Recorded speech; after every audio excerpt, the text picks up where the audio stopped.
நாடு முழுவதும் இன்று இஸ்லாமியர்களின் புனித பண்டிகையான ரம்ஜான் பண்டிகை கொண்டாடப்படுகிறது.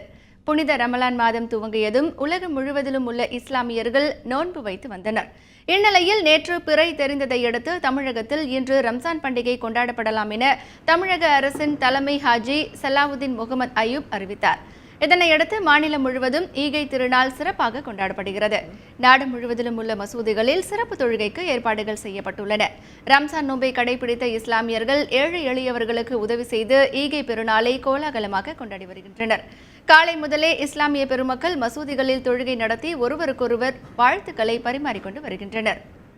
இந்த பெருநாளையிலே நாம் அனைவரும் ஏழை எளியவர்கள், இயலாதவர்கள், பாதிக்கப்பட்டவர்கள் அனைவர்களையும் சந்தோஷப்படுத்தி நாமும் சந்தோஷமாக இருக்கக்கூடிய ஒரு பெருநாளாக, ஒரு திருநாளாக இந்த பெருநாள் இருந்து கொண்டிருக்கிறது. ஆகவே இன்றைய நாளையிலே நாமும் சந்தோஷமாக இருக்க வேண்டும். எல்லா மக்களையும் சந்தோஷப்படுத்தி இருக்கக்கூடிய ஒரு பெருநாளாக இந்த பெருநாள் இருந்து கொண்டிருக்கிறது.